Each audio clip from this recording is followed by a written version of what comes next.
What is up, y'all? It is episode 23 of the Sci-Fly Zone, and today's destination is going to be taking us actually back to Chicago, but we're not going to be seeing Ironheart this time.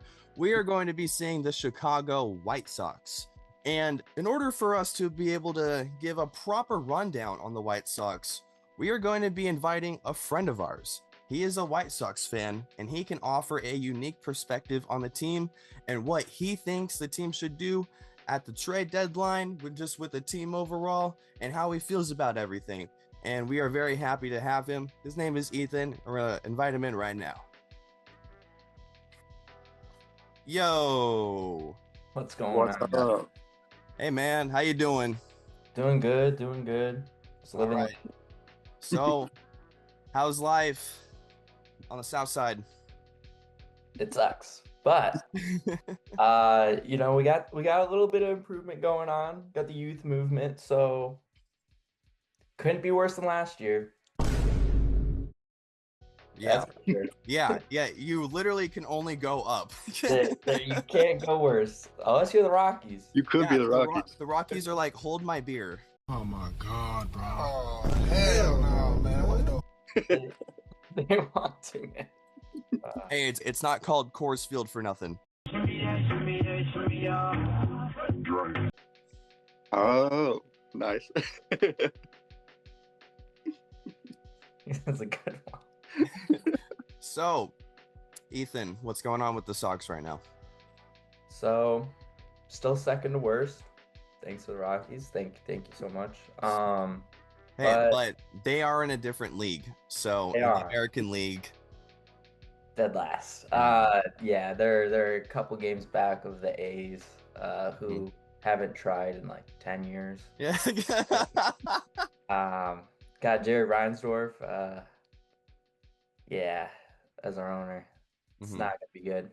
But he's selling the team, so there's upside. Oh, like confirmed? He's releasing a lot of his shares to the Shiba brothers, the ones who own the Suns. Oh, okay. So he's still gonna have a stake, but he's not gonna be a majority anymore. Yeah. Heard. Yeah. That's cool. So Step in the right direction. yeah, hopefully we start spending some money because Benintendi's our biggest contract and it's not even 100 million. It's so bad. But we got all the young guys up. We got Baldwin, Teal, Cuero, Mydroth, Montgomery, Taylor. We got all these young guys up and more coming on the way. Yeah. We're still gonna suck. That's the bottom line. Hey, I mean, us Angels fans are literally in the same boat right now. We got some young guys too, but we are also going to suck. And what's crazy is we're sellers. And two of our best guys who we could have potentially traded, Jorge Soler, Chris Taylor, they both decided, hey, let's get hurt. Let's just hurt the Angels' chances in getting a trade this trade deadline. Like, what the hell? It's tough out here. It was very surprising to see you guys as sellers. It didn't really make any sense. Yeah, because we're only like 5 games maybe out of the wild card. Like it's not over. Yeah, I don't really get it. But you have Artie Moreno, so that's I think that's the problem there. Don't even get us started with that. Don't get us started with that. Artie McFarty pants. With Farty Moreno, yeah. Yeah. So yeah, Ethan, I was looking over some stats for the White Sox. The team ERA is actually just above league average, so not bad. And I actually wanted to look a little bit deeper into that. And I wanted to use that using the stat instead of WAR, it's WAA. So if you want to call it WA, you call it WA. Okay. But yeah. I'm just gonna call it WA for the sake of the video. So WAA is WA. So WA is wins above average instead of wins above replacement. And while both stats do compute players' performance in all aspects such as hitting, running, fielding, it varies for more in the sense that players are being compared to a league average player rather than a replacement or substitute level player. So the White Sox starting pitching have a 2.2 WA. The Sox bullpen has a negative 1.2, which, yes, that looks bad, but it's better than also, I don't know, Seattle, Tampa Bay, Toronto, New York, Texas. Oh yeah, and Detroit. So when you're looking at it from that lens and in terms of value, they're not a bad team in terms of pitching. So if that's the case, then it's got to be hitting, right? Yeah, they have no power, and their contact is not good either. No. Let's just say that. There was a time where most of the lineup was hitting under 200 or something like that. Oh, Robert finally got over 200. Oh yeah, Luis. Yeah. Mhm. But yeah, no, the hitting is kind of bad. Yeah. In terms of WA, in the American League, the White Sox do rank dead last, and they are dead last by a whole negative 2.6 points, which the next best team, being the Royals, is at negative 7.3. So, you know, it's definitely feeling like repeats of last year, or in some patterns. Yeah, I don't see it improving anytime soon. I'm not gonna lie. Like we got Vargas, who we got in the Kopech trade, and he's been third and first. Montgomery got called up. He's been doing good. Just hit his first career home run the other day. Oh, nice. He's hit 3 home runs in the last 4 games, something like that. So he's doing like a Trevor Story type debut right now. Yeah, he's going off. Very excited about him. He was he's considered a bust by a lot of White Sox fans. Really? But Really? now it's making everybody bust. So I don't know. People thought he was a bust. That is extremely Yeah. Well, surprising. okay, dude, he was batting under like 200 with like a 30 or 40% strikeout rate in Oh my gosh. play. Then he got sent down to Arizona Complex League. He was doing incredible in Arizona. He did.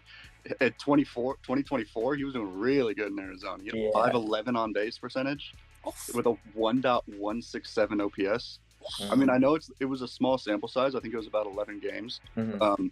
But I mean, his most recent stint before getting to the majors, he's been really, really good. And it seems like he's kind of one of those guys who it has been getting better as he faces stronger competition. You know, I feel like he's been developing pretty well, and he's still like 5 years under the average age of the MLB player. So he's still got plenty of time to like develop and adjust to the league and like really fine tune his gameplay.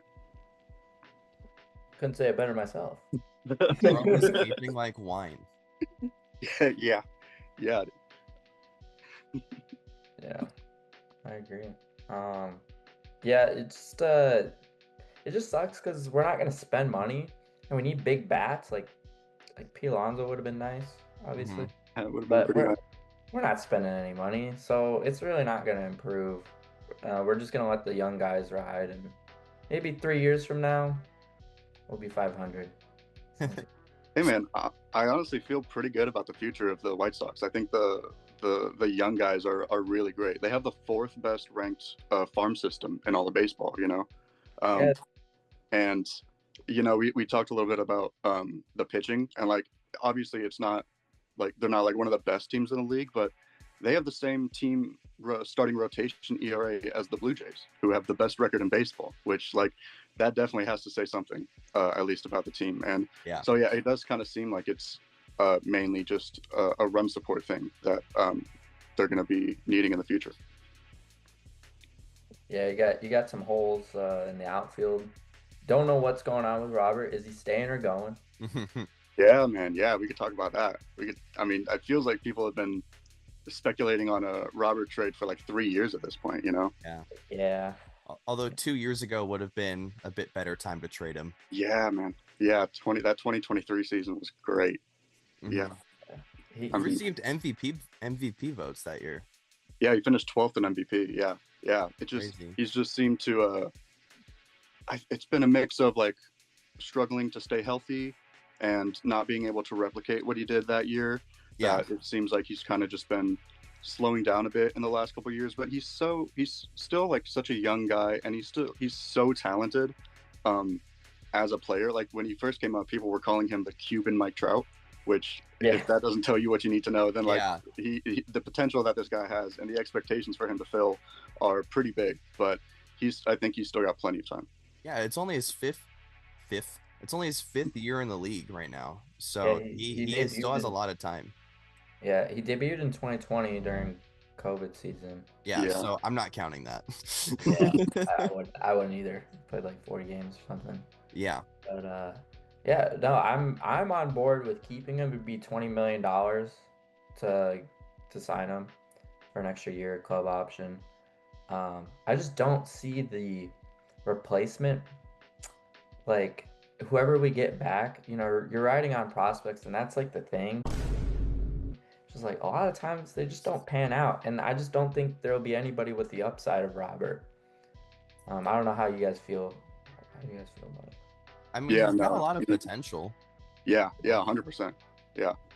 He feels like, yeah, I'm not totally sure if the White Sox want to like trade him and try to get a lot of value out of him to change their team, or if he's going to be the guy that they want to like build their team around, because I feel like he could be both, as long as he's like staying healthy and like doing what he does well. I mean, he's got 26 stolen bases this year, which is like tied for 8th most in the MLB. So Also a career high. yeah, he's already at his career high in stolen bases. I think his previous was like 23. So he's also worked the most walks in his career as well. So he's doing a lot better at working walks and then taking advantage of that and getting on second or getting on third. So despite his average being pretty low, he is still finding ways to be a somewhat valuable player. And a lot of teams could definitely find value in that. But it's just the question is, do the White Sox continue to try to build around him, or do they use him to be another piece into the puzzle? Who knows? Who knows what Not me. they're thinking? Because Crochet would have been a great guy to build around. Shipped him off. Who did they? Was that a trade, or did the Red Sox sign him? Who did you guys get back for Crochet? We got back Mydroff, who's the second base shortstop He's guy. been good. Yeah, he's been good. He's kind of hit a lull recently, but now he's picking it back up since the Rays series. We got back Teal, Oh, starting catcher, and then I think we got Montgomery, Braden Montgomery, who was a first-round pick like a year ago. yeah, I think he's your number 4 prospect right now, or Yeah. 2, one of those. Yeah, he's been killing it. He literally just got promoted to Double-A, literally today. So Oh wow. Oh, geez. killing it. I'm really excited about him. I see him sliding into right field probably in 2 years, or maybe even September call up in next year. Yeah, play like a couple months of the season to get himself ready.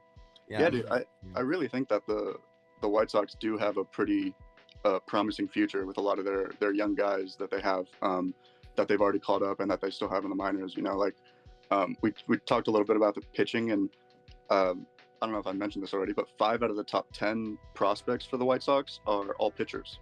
Well, and I think it's like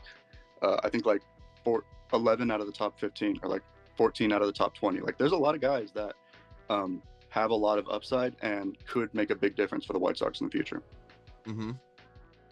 Yeah, I like the two-headed monster with Smith and Schultz. They've been talking about it for a year now. But yeah, I think looks good. I think Schultz was maybe being talked about getting called up at the end of this year or at the start of next year, something like that. I wouldn't be surprised if we saw either of those guys come up pretty soon. Wasn't he in the Rising Stars? Oh, the Futures game? Yeah, I think he was. Yeah. Yeah. I think that would make a lot of sense. Yeah. I think he gave up a home run though.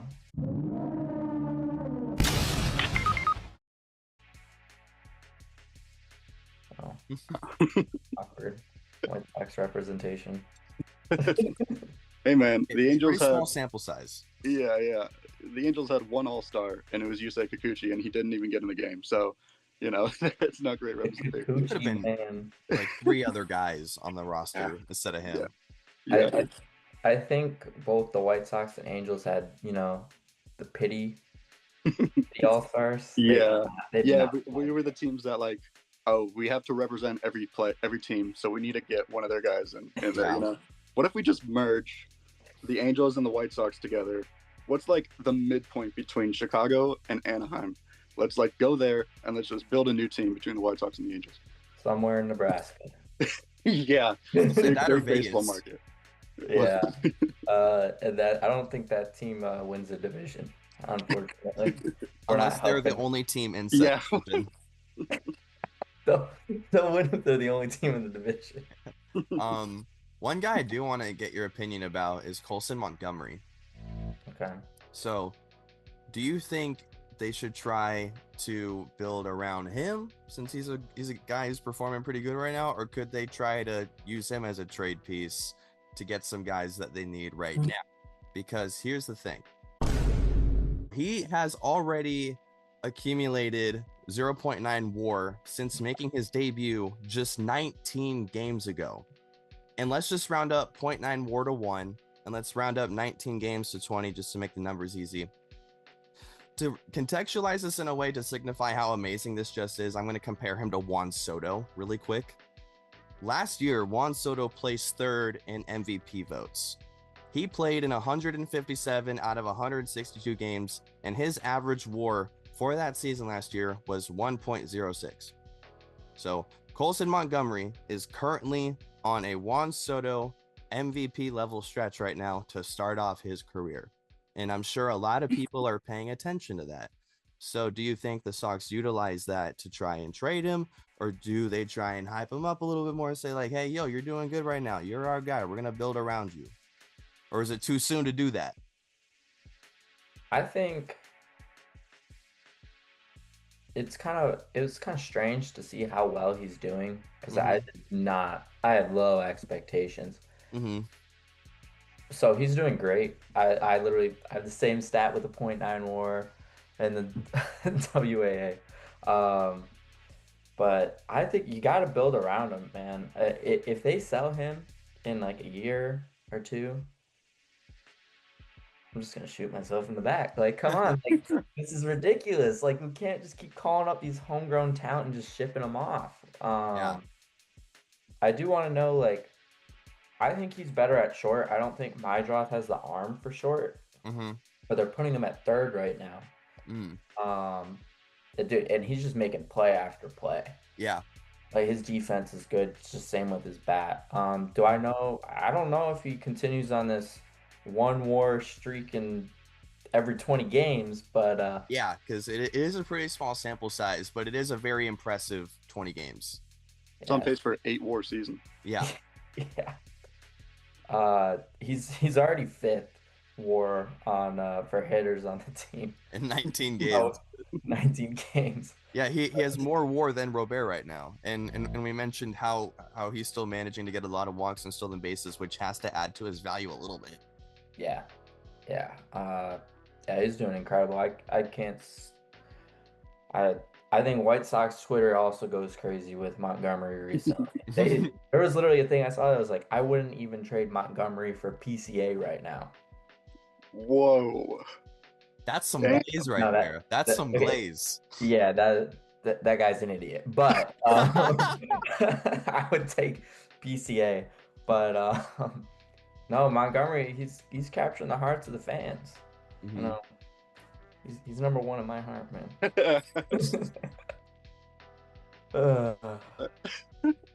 Anyway. How long did you have that set up for? I need to know. You know, I was waiting for a good segue into it. It was on my lap for a good 20 minutes. Oh, that's good. Yeah. That's good. Yeah. So, moral of the story is not a lot of faith in making big signings. So we should be making some good trades right now in the meantime and building up the farm guys that we already have. We're trading. I don't know if you guys know about Adrian Hauser. Yeah, man, he's been incredible this year. Talk about him, please. Who the fuck is that guy? Who the fuck is that? Holy crap. Bro. Stats on this guy. Now, like, the advanced stats show that he's going to regress, and that's why everybody's like, whatever. He's only throwing like 93, but he's just locating everything. He's getting guys out. Dude, he was destroying the Cubs up until like the last like couple batters, put up a couple runs. But it's like, how's their batting average? Gone. Dude, yeah. Yeah, I really hope we get a top 100 guy out of him. There's no way he stays. So Really, like 100% ship him out. I think it would be dumb to keep him if the offer is a top 100. I do think on the contrary, building a winning culture would be really great. And if he continues throughout this year, that would honestly be great for young guys. And maybe we won't be dead last in the league if we have a solid starter going out there every 5 days. Yeah, I was gonna say, out of all of your starters, he's the best by a landslide. Oh, if he pitched more games for us, he would be the all-star guy instead of Shane Smith, who's been good. He's just kind of fallen off the last month and a half. He was incredible. Yeah. His ERA is just a little bit over 4, so not too bad, but definitely not where you need to be if you want to be a competing ball club, unfortunately.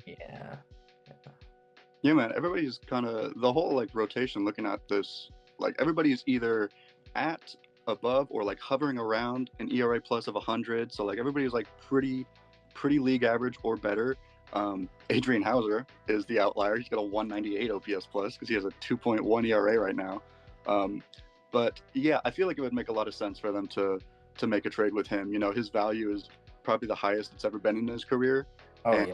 He's kind of in that weird I'm not totally sure what his contract's looking like. Maybe you know more about that than me, but he's in that weird age where he's he's 32 right now. So he's not really going to be a guy that you build your future with him in mind as being your ace. But there have been a lot of guys. I mean, there's guys in their mid to late 30s still pitching well. Zach Wheeler is 35, 36. Justin Verlander still picking it. Yeah, Eovaldi's been doing great. So yeah, I think the White Sox could get some really good stuff out of Adrian Hauser. I think they do. I agree. Yes. So, do you have any more points that you would like to bring up in regards to the White Sox in their current endeavors, past endeavors, future endeavors? Rafael Devers. that bum. I mean, I guess my only last point is probably at the started off with the greatest second half offense of all time. We scored 49 runs in the first 6 games. God. Wow. After the break, and went 5-1, swept the Pirates, took 2 out of 3 with the Rays, and then we put up 12 runs against the Cubs, so that's the 7th game. But I mean, we lost the last 2, but we broke some records. Surprisingly. That is pretty sick. We got the Phillies, probably get swept. We got the Angels. Hey, we managed to do some damage against the Phillies, so nothing's impossible. Okay. Hopefully. But yeah, I'll be at the after the Phillies series. They got the Angels, so that'll be a 3-game sweep. Sorry, guys. For who? For which team? I don't know. That's Someone's getting swept. One team sweeping the other. Somebody is. But I will be there 1 or 2 games. Ooh, in person? In person. Wow. Are you going to do the 999 challenge? That's the real question. Yeah, I'm going to pre-make my glizzies, wrap them around my legs, and I'll ask my girlfriend to sneak in beers or something. There you go. So you're doing it on a budget. Yeah, I'm not spending $400 at the Angel game. Oh, God, no. Absolutely not. And nothing is worth $400 at the Angel game. I got my Unless it's a sign ball. Really? I don't know. Depends on who signs it. Well, yeah. Not any sign ball. I mean, if Rendon signs it, I'd pee on it. I would. You'd pee on it? Yeah, dude. F that guy, dude. He's making $300 million and doing nothing with it and doing no contributions to the team whatsoever and feels no shame about it whatsoever and is public about it. He doesn't care. Have a bit more awareness than that, man. I wonder how long he's been having this mindset. Is this what he is this how he perceived the game in 2019 when he was like third in MVP? Yeah, And he he was put just like a somehow 7 WAR. yeah, he was incredible. He had like 30 homers, he had like 320, and like that was literally his last season as a national, and it was his last season as a good player, you know. Ever since then, I'm not sure if that was the thing. I'm not sure if it was just like him signing that contract and being like, okay, kind of doesn't matter how I perform in the future, you know. But yeah, I mean, it is frustrating, but you know. I mean, it doesn't really matter as much because like the expectations aren't as high, and also he is actually performing at the time. You know, he is actually making his money's worth. But now he's just sitting on the bench doing nothing and waiting until spring training starts to get season-ending surgery when he could have gotten it in the offseason and at least started the season halfway through as opposed to missing the whole season when he's already like played less than 100 games for his entire freaking contract. And when the games that he has played, he's played under league average and blamed other people for it. The season's too long. Like, dude, come on. Yeah, well, what was that stat? Like, I think Ted Williams played more games during World War II than Anthony Rendon has as an Angel. Like, and he's like served in the. It's stupid, man. It's dumb. But you know, hey, we've expressed our distaste for Anthony Rendon and his contract on this show before. Yes.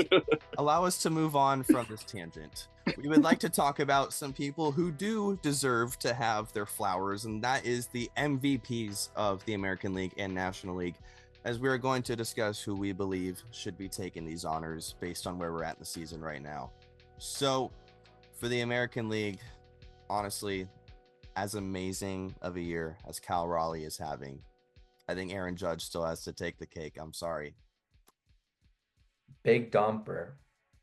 He does have a big dumper.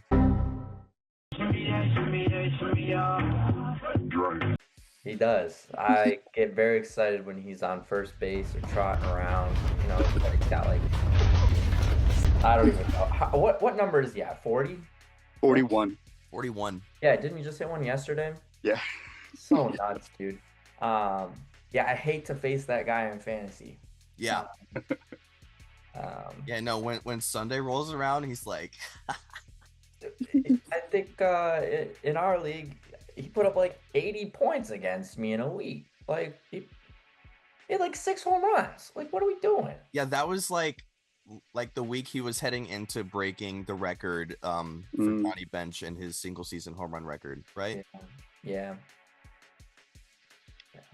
Yeah, he's a dog for that. But yeah, Aaron Judge, he's got it for me. I mean, he leads the American League in runs, hits, walks, batting average, OPS plus, total bases, and his presence has gotten him 27 intentional walks already. Jeez. So that's just crazy. And again, Cal Raleigh is having an amazing year, and he is by far having the best catching season of a catcher of all time. But when compared to Aaron Judge, I don't think it's necessarily a contest. Yeah, Judge is the king of useless home runs, though. So I'd say he's according to Cal Raleigh. Yes. Cal Raleigh said that? Yeah, no, he said that. Oh, that's sick. I love that. So just on aura alone, Cal Raleigh's number 1 in my heart. No, I respect that. Though, okay. Realistically, it's Judge and then Raleigh. Okay. Yeah, no, I feel that too. CJ? I feel like Judge is the correct answer, you know, but I want it to be Cal Raleigh so badly. I think he deserves it. He absolutely deserves it. He is 7 home runs away from breaking the single season catcher home run record of all time. Like he's gonna hit at least 50 homers this year as a catcher. He has the most RBIs in the American League. And the things that he's doing, like offensively at the catcher position, is like, it's so valuable. Like you can't even I feel like you can't really express like how much of a difference he's making. I feel like catcher is kind of the position that like players, like you get more leeway of like being a bad hitter or not productive offensively if you're like great behind the plate and if you can call a game. I'm looking at you, Jeff Mathis, Martin Maldonado. Yeah, dude. but like what Cal Raleigh is doing is just incredible. So I want him to do it. And Judge did just get hurt. It's not as serious of an injury as we thought it could have been. No Tommy John, luckily. But who knows how long he's going to be out? Maybe Cal Raleigh can do something this season that we can't really deny. Yeah, it's certainly possible. I mean, maybe he can have the first 5-homer game. Nick Kurtz was feet away from doing it, which was man. Oh my gosh. Oh, Five of his hits in that game, by the way, were opposite field. He only pulled one ball in that game. That's unbelievable. Messed up. yeah. Dude, I've seen so many edits on TikTok about him, and people calling him Babe Ruth already. Yeah. I think he's gonna. I mean, we'll talk about Rookie of the Year later, maybe, or another. You guys will talk about another episode, but that man, he's got a good chance now. Yeah, originally, it was thinking to be Jacob Wilson, but he's just batting 181 since the All-Star break. Go down. Yeah, so who knows? I mean. Yeah, so the National League MVP. Also, respectfully, I hate when it's so cliche, but it's Ohtani. Yeah, I mean, his hitting stats, obviously. He's a fake pitcher. I guess he he's rotting on my bench in fantasy with the pitching stats, but yeah. It's like 10 innings that he's thrown though this year. He's been lights out. Yeah, he has. I wish he got more pitches though. Like, yeah, but I mean, he's got $1 trillion elbow. You know what I mean? You got to be careful. And he's already had 2 Tommy John surgeries. Like the third one is literally gonna kill him. Is that such a bad thing if you're a Giants fan? For Giants fans out there? No, they are probably respectfully preying on his downfall. But yeah, in terms of his hitting, man, I mean, he's the best in the National League. Yeah, he has the highest OPS, leads the league in home runs. What are you gonna do? Yeah, man. It's weird because, I mean, Aaron Judge and Shohei Ohtani are, like people say, the best players in baseball, which is probably true. And I don't want it to just be Shohei and Judge winning it every year for the next 6 years. Like, I want some other guys to get their flowers. PCA in particular, I really want him. I mean, it's kind of the same story as me with Judge and Raleigh. I think Ohtani's going to win it, but I want PCA to win it so badly. What he's been doing this year in his second season has been incredible. His batting average has dropped a little bit, but I mean, he's still hitting 270. He's got 27 homers and 29 stolen bases. He might have a 40-40 season this year. He's incredible on defense too. He's put up a 6 WAR already, which is the highest WAR in the National League. So according to wins above replacement, WAR right there. Yeah. According to wins above replacement, he is the most valuable player in the National League. So, I mean, take that how you will. Shohei is an anomaly. People call him a unicorn, and it's true. So he's probably going to win it, but I think PCA will win a couple MVPs throughout his career. Probably. Yeah, I don't think it's ridiculous to say that, CJ. I think it's right.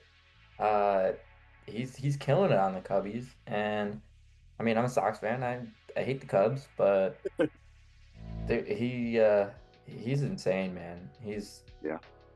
What a trade to get him. Yeah, man, the Mets really messed up on that. Didn't he break some record with home to first or home to third or something like that? I think so, yeah. I do think it's a 2-man race for AL and NL. Yeah, I feel like there's not a lot of guys that are really on those fours level that we just mentioned. Definitely, it's gonna be 2 of those 4 guys. Yeah. So yeah, that does it for the MVPs. Now we should move on to the Cy Young candidates, because there are definitely some names that we need to talk about here. So similar to hitters, I feel like it's just kind of a repeat of last year, unfortunately. American League, I got Tarek Skubal. I mean, he leads the AL in WAR, ERA plus, obviously, WHIP, strikeouts per 9. So I don't know. He's doing it for the first place team, which helps.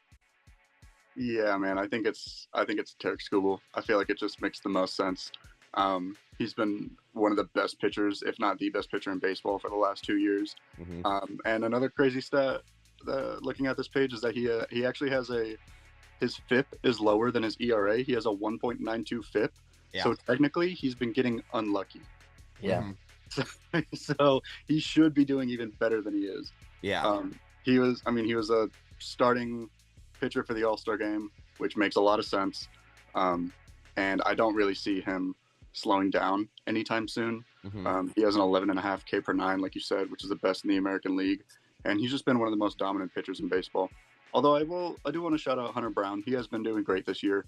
His ERA has gone up a little bit, but for a couple months, he was leading baseball in ERA. I think he had like a 1.82 ERA for like a little bit before the All-Star game. And he's been right there with like the strikeouts and the innings pitched too. But Tarek Skubal is just on another level. Yeah. And speaking of All-Star game starters,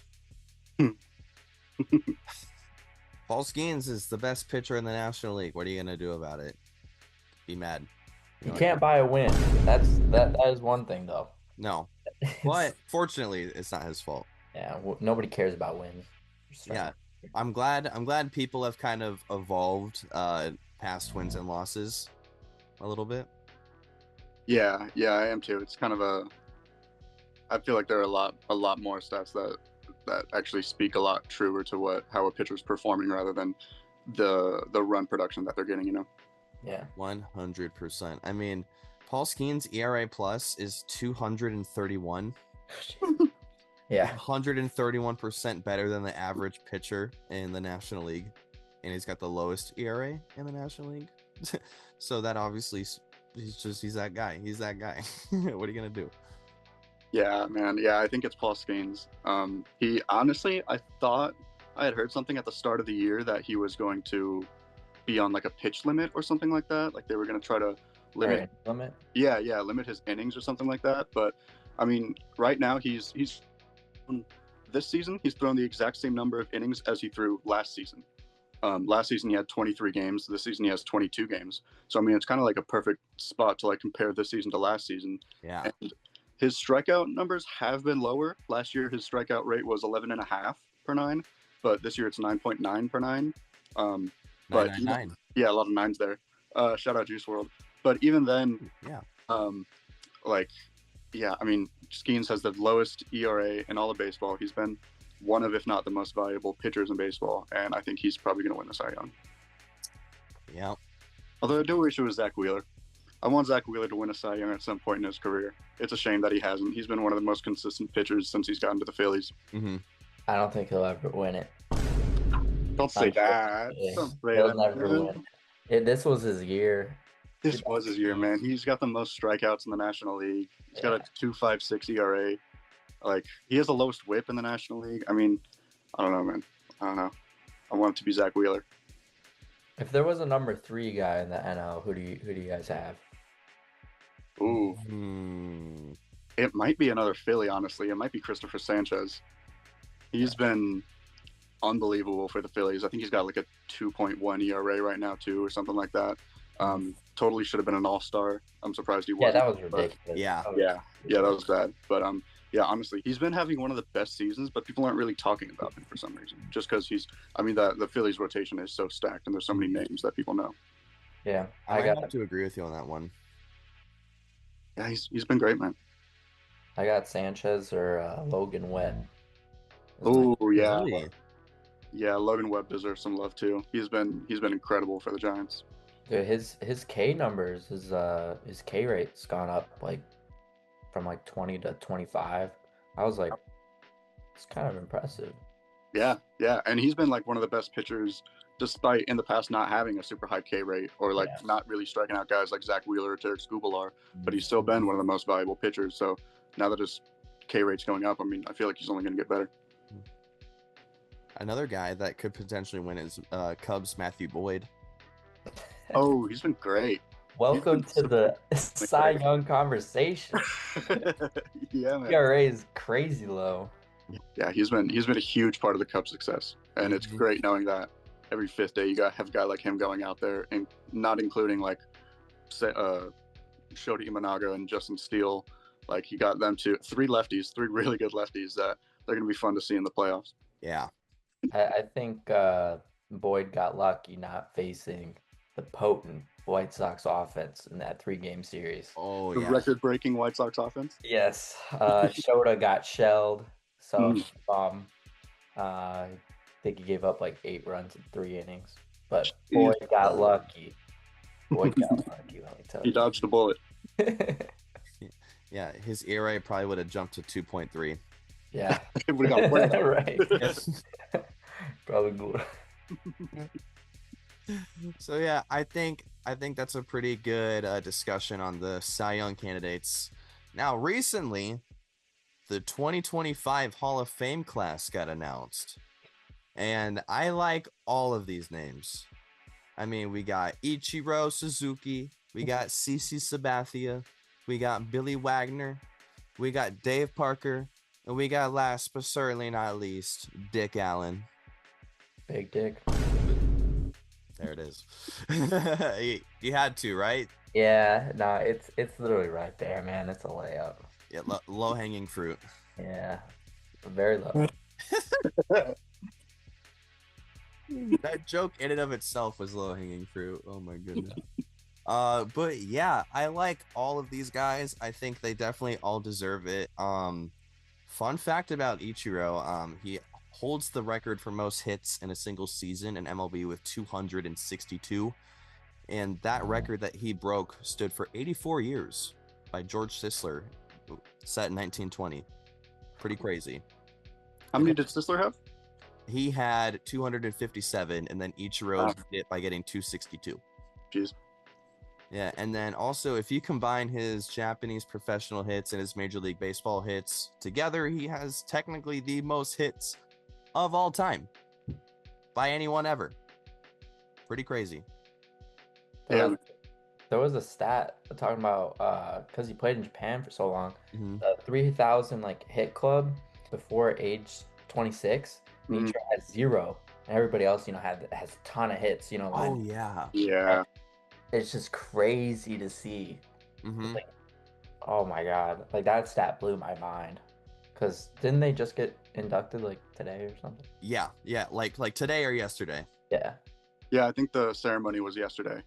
They gave their speeches and everything, but yeah, Ichiro is maybe the greatest. Like, I mean, it depends on what you value or like how you define best hitter of all time. But Ichiro is in the conversation as one of the best hitters of all time, easily. Like the things that he was doing on that field is like something that we hadn't really seen since then or before then. He was hitting like 340 in the mid 2000s. Like we could debate why he wasn't a unanimous Hall of Famer and if he should be a unanimous Hall of Famer all day long. At the end of the day, he is a first round Hall of Famer. That's kind of what matters the most. And like he absolutely deserves it. Yeah. I mean, dude won MVP and Rookie of the Year in the same year. Yeah. Yeah. I think that one writer who voted no just needs to be like shaken over a bridge. I can't believe it. I don't know how he's not unanimous. I don't understand. Ichiro also apparently invited that writer once he found out that there was one writer. He invited him to dinner at his house. Yeah. Something like that. He mentioned in his speech yesterday, like, yeah, that offer has been expired. He's not allowed over anymore. I thought that was funny. He had a pretty good speech. He was, it was great to see him. And yeah, absolutely one of the best players of all time. 100%. Also, not to mention, he had 7 200 hit seasons in a row. Jeez. That's Jeez. So crazy. Players don't do that anymore. Nobody does that anymore. Nope. So, also to talk about CC Sabathia a little bit, he's the last pitcher to throw over 250 innings in a season, actually. In 2008, he threw 253, and no one has done that since. Who was he on in 2008? Was he on he was on Cleveland and Milwaukee. Dude, yeah, that I saw something about that he was a rental and he was just going out there like every day, like He was 9. cooking. Dude, He was an absolute workhorse and like one of the best pitchers, one of the best lefties of his generation, you know. And he had like an incredible career while admittedly like suffering from like alcoholism and addiction, which he's talked about. He's been very public about. He even had like a documentary released about it on HBO Max, talking about his struggles. It got to the point where he had to like leave the 2015 season early to go to rehab when the Yankees ended up going to the playoffs. So just to see him like go through that adversity for himself and like see him come out the other side and get rewarded with it and get his flowers, like it's just really great to see. Obviously I've never like met CC Sabathia in my life, but he seems like a great guy, and I like when good things happen to good people. 100%. And not to mention, dude also is an MVP. He's a World Series champion, has over 3,000 strikeouts, and he's just one of 14 pitchers to have 250 wins. He's dude. Yeah, I mean it's a no-brainer at that point. Like he has to be Hall of Famer. 100%. And moving on, Billy Wagner. Fun fact about him: apparently, the whole reason he started throwing left-handed in the first place, he broke his right arm twice, and just out of frustration, he started learning to throw left-handed and ended up becoming the pitcher to have the highest career K per 9 rate of all time. Yeah, minimum 500 innings. One of the most dominant left-handed pitchers of all time, if not the most dominant. Like, I feel like I've been saying this for years. Billy Wagner has needed to be in the Hall of Fame for a long time. He should have been in the Hall of Fame way sooner. I feel like part of the reason the writers didn't want to put him in is because of the sample size. I think the 900 innings kind of sticks out to them as like they just want a little more of sample size from him, but those 900 innings are some of the best 900 innings that any pitcher has ever thrown in baseball. He's got a career 2.31 ERA. Like you said, he has an 11.9 career K per 9. And he's never pitched in a full season where his ERA ended above a 3. Every full season that he's had, his ERA has started with a 2 or a 1. He had a weird year in 2000 where he, in 28 appearances, he had a 6.18 ERA. But after that, he pitched 10 more years, and the highest ERA after that was 2.73. Since then, he for that pitching coach. Yeah, seriously, man. Yeah, bro. I mean, maybe the craziest stat of all, like in his last season, when he was 38 years old, he pitched in his third most games in a season with 71, and he had his lowest ERA of his career with a 1.43. Striking out 104 batters in less than 70 innings at 38 years old. It's messed up. It's nuts. It's incredible. He had to be in the Hall of Fame. If he wasn't in the Hall of Fame, I would not look at it the same. And I'm just glad he's in. I just can't believe it took 10 years. Yeah, man. Come on. Like... Yeah. That must have been a wild 10 years. Mix of anxiety, frustration, I'm sure probably elation at this point, but he must have been going through all the emotions over the last 10 years. And I mean, you could see it, like they when they announced the Hall of Famers, they showed like the reactions or like videos of their reactions, like getting told by the network, and he was super emotional. It really made him very emotional, and you can tell how much it means to him to get to this point and to be able to call himself a Hall of Famer. And even during his speech, he was getting emotional too. Like when he was mentioning his wife, his family, you could just tell like this is really big for him. Yeah, 100%. He deserves it. So moving on. Fun fact about Dave Parker. Oh wait, no, we're not moving on. Psych, I lied. Did Billy Wagner retire Astro? Brave, Atlanta Brave, which is actually his hometown. So pretty cool fact actually. Yeah, that is cool. Good tidbit of information there. Dave Parker, fun fact about him. He is the first player in Major League Baseball history to have a contract that averaged $1 million per year. Wow. Really? Yeah. That is a pretty interesting stat. In 1979, he signed a 5-year, $5 million contract with the Pirates, which has since been the biggest contract the Pirates have ever done. Wow. That got somebody. They're so poverty. Come on, man. That's good. Yeah, but yeah, he made history there. Yeah, dude, he absolutely deserves to be in the Hall of Fame. It's a long time coming. Honestly, he wasn't voted in. He was inducted in by the Players Association, right? I think that's Yeah. what it is. For posthumous. Yeah. So yeah, really great to see him in the Hall of Fame. He 1978, he led the National League in WAR. He was the most valuable player that year. He is a 7-time All-Star. He's won an MVP, 2-time Silver Slug Award winner, 2-time Gold Glove Award winner. Like he's done pretty much all of it. Yeah, bro is definitely talented, and you know it's just nice to see another Pirates player in there. You know, considering that they just have like a good history of you know impactful players to play for them. So it's nice to see another player represent them in a good way, because you don't see many players representing them in a good way nowadays besides Paul Skeens. You know? Yeah. I mean, Paul Skeens will be a great retired Hall of Fame Dodger, because man, that man is he's out of there once that contract is up. He's retiring Dodger, a Yankee.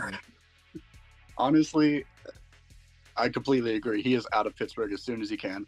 Yeah. And it totally makes sense that he would go to a team like that, because after playing in Pittsburgh for these last 2 years and seeing like the lack of run support that he's gotten, and obviously he has a losing record right now, but he's the lowest ERA in baseball, which shouldn't be allowed. I feel like he shouldn't be allowed to do that.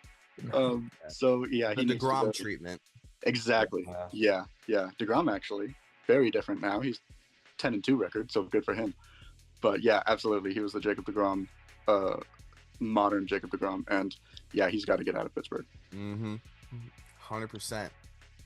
So last but again certainly not least, our boy Dick Allen. Fun fact about him: he actually hit a ball that went out of Connie Mack Stadium in 1965 that was estimated to clear the 58-foot high scoreboard in left center and landing at an estimated distance of 529 feet. What? Where's the video footage? Is this Wilt Chamberlain all over again? Swear to God. Yeah. So he's got a big boy swing for sure. He's also won an MVP. He had a 292 career average with 351 homers, over 1,000 RBIs, 912 career OPS. He was a 7-time All-Star. He did win Rookie of the Year as well. And also, this is a crazy stat: versus Hall of Fame pitchers has a 1.018 career OPS. Wow. So he literally gets better when the competition gets better. Yeah, dude, he locks in. I saw that he was, because I've heard of Dick Allen, you know, way before my time, but you know, I heard of him because he was White Sox. He probably should have retired one. I'm just kidding. He's retired Philly. But yeah, no, that guy, good. I'm very glad that he got in finally. Yeah, he was great. He's I feel like we don't see a lot of guys who have a career batting average around where he does now. There's not going to be a lot of guys of our time that retire with like a 290 or 300 batting average. No. And I mean, he had like the power to go with it. You know, he had 350 career home runs. He does have that MVP award, like we said, as a White Sox. And led the league in homers multiple times, led the league in RBIs.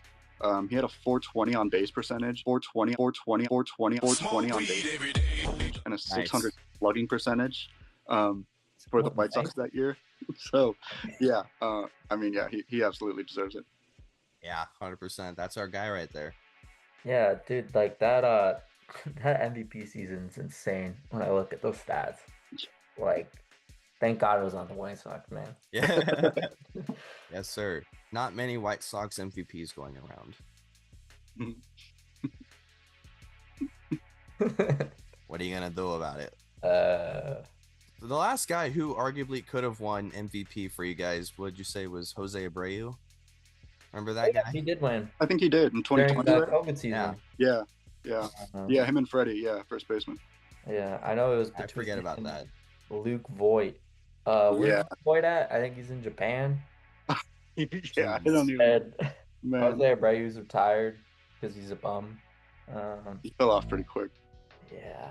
Yeah, he went to Houston and just he's like, Houston, we have a problem.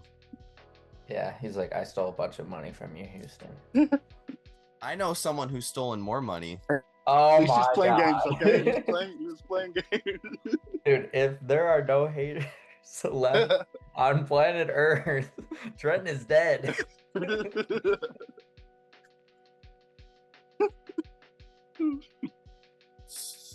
Yeah.